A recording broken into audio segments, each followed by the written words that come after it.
हरे कृष्णा दोस्तों, आपके अपने चैनल देवलोक स्टोरीज में आप सबका स्वागत है। अभी तक आप सबने अधिक मास के महात्म के अध्याय 1 से 6 की कथा सुनी है। आज हम आपके लिए अधिक मास के महात्म का अध्याय 7 लेकर आए हैं। दोस्तों, हमारे चैनल पर शिव महापुराण की सीरीज भी सुनाई जा रही है। अगर अभी तक आपने नहीं सुनी है तो डिस्क्रिप्शन में लिंक दिया है। अध्याय 7। सूत जी बोले, हे तपोधन, आप लोगों ने जो प्रश्न किया है वही प्रश्न नारद ने नारायण से किया था। सो नारायण ने जो उत्तर दिया वही मैं आप लोगों से कहता हूँ। नारद जी बोले, विष्णु ने अधिमास का अपार दुख निवेदन करके जब मौन धारण किया, तब हे बद्रीपते पुरुषोत्तम ने क्या किया, सो इस समय आप हमसे कहिए। श्री नारायण बोले, हे वत्स, गोलोकनाथ श्री कृष्ण ने विष्णु के प्रति जो कहा वह अत्यंत गुप्त है, परंतु भक्त, आस्तिक, सेवक, दम्भ रहित अधिकारी पुरुष को कहना चाहिए। अतः मैं सब कहता हूँ, सुनो।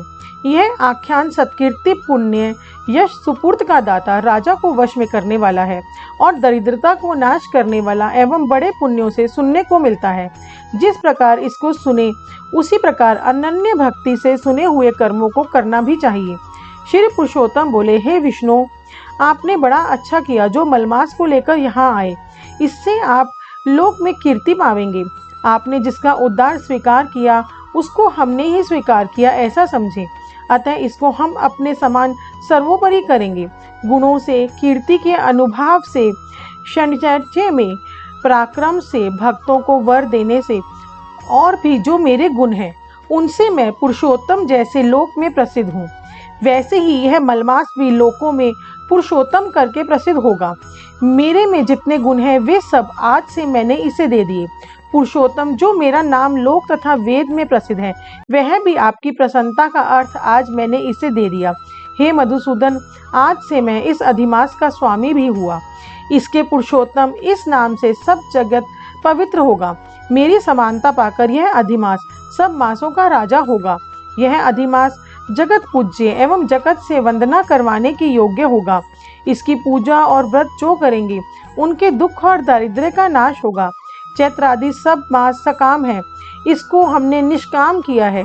इसको हमने अपने समान समस्त प्राणियों को मोक्ष देने वाला बनाया है। जो प्राणी सकाम अथवा निष्काम होकर अधिमास का पूजन करेगा वह अपने सब कर्मों को भस्म कर निश्चय मुझको प्राप्त होगा। जिस परम पद प्राप्ति के लिए बड़े भाग्य वाले अति ब्रह्मचारी लोग तप करते हैं और महात्मा लोग निराहार व्रत करते हैं एवं दृढ़ व्रत लोग फल, पत्ता, वायु भक्षण कर रहते हैं और काम क्रोध रहित जितेंद्रिय रहते हैं, वे और वर्षा काल में मैदान में रहने वाले, जाड़े में शीत, गर्मी में धूप सहन करने वाले, मेरे पद के लिए यत्न करते रहते, हे गरुड़ध्वज, तब भी वे मेरे अव्यव्य परम पद को नहीं प्राप्त होते हैं। परंतु पुरुषोत्तम के भक्त 1 मास में ही व्रत से बिना परिश्रम, जरा मृत्यु रहित उस परम पद को पा लेंगे। यह अधिमास व्रत संपूर्ण साधनों में श्रेष्ठ साधन है और समस्त कामनाओं के फल की सिद्धि को देने वाला है। अतः इस पुरुषोत्तम मास का व्रत सबको करना चाहिए। हल में खेत में बोए हुए बीज जैसे करोड़ों गुना बढ़ते हैं, तैसे मेरे पुरुषोत्तम मास में किया हुआ पुण्य करोड़ों गुना अधिक होता है। कोई चतुर्थ मास आदि यज्ञ करने से स्वर्ग में जाते हैं, कुछ भी भोगों को भोग कर पृथ्वी पर आते हैं, परंतु जो पुरुष आदर से विधि पूर्वक अधिमास का व्रत करता है वह अपने समस्त कुल का उद्धार कर मेरे में मिल जाता है। इसमें संशय नहीं है। मुझे प्राप्त होकर प्राणी पुनः जन्म, मृत्यु, भय से युक्त एवं आदि व्याधि और जरा से ग्रस्त संसार में फिर नहीं आता, जहाँ जाकर फिर पतन नहीं होता, सो मेरा परम धाम है। ऐसा जो वेदों का वचन है वह सत्य है, असत्य कैसे हो सकता है। यह अधिमास और इसका स्वामी मैं ही हूँ और मैंने ही इसे बनाया है। और पुरुषोत्तम, यह जो मेरा नाम है सो भी मैंने इसे दे दिया है। अतः इसके भक्तों की मुझे दिन रात चिंता बनी रहती है। उसके भक्तों की मनोकामनाओं को मुझे ही पूर्ण करना पड़ता है। कभी कभी मेरे भक्तों का अपराध भी गणना में आ जाता है, परंतु पुरुषोत्तम मास के भक्तों का अपराध मैं कभी नहीं गिनता। हे विष्णु, मेरी आराधना से मेरे भक्तों की आराधना करना मुझे प्रिय है। मेरे भक्तों की कामना पूर्ण करने में मुझे कभी देर भी हो जाती है, परंतु मेरे मास के जो भक्त हैं उनकी कामना पूर्ण करने में मुझे कभी भी विलंब नहीं होता है। मेरे मास के जो भक्त हैं वे मेरे अत्यंत प्रिय हैं। जो मनुष्य इस अधिमास में जप दान नहीं करते हैं वे महामूर्ख हैं। और जो पुण्य कर्म रहित प्राणी स्नान भी नहीं करते एवं देवता तीर्थ द्विजों से द्वेष करते हैं वे दुष्ट अभागी और दूसरे के भाग्य से जीवन चलने वाले होते हैं। जिस प्रकार खरगोश के सींग कदापि नहीं होते, वैसे ही अधिमास में स्नान आदि ना करने वालों को स्वप्न में भी सुख प्राप्त नहीं होता है। जो मूर्ख मेरे प्रिय मलमास का निरादर करते हैं और मलमास में धर्माचरण नहीं करते, वे सर्वदा नरकगामी होते हैं। प्रति तीसरे वर्ष पुरुषोत्तम मास प्राप्त होने पर जो प्राणी धर्म नहीं करते हैं वे कुंभीपाक नरक में गिरते हैं और इस लोक में दुख रूप अग्नि में बैठ पुरुष, स्त्री, पौत्र आदि को से उत्पन्न बड़े भारी दुखों को भोगते हैं। जिन प्राणियों को यह मेरा पुण्योत्तम पुरुषोत्तम मास अज्ञान से व्यतीत हो जाए वे प्राणी सभी सुखों को भोग कर सकते हैं। जो भाग्यशालिनी स्त्रियां सौभाग्य और पुत्र सुख चाहने की इच्छा से अधिमास में स्नान, दान, पूजन आदि करती हैं, उन्हें सौभाग्य, संपूर्ण संपत्ति और पुत्र आदि यह अधिमास देता है।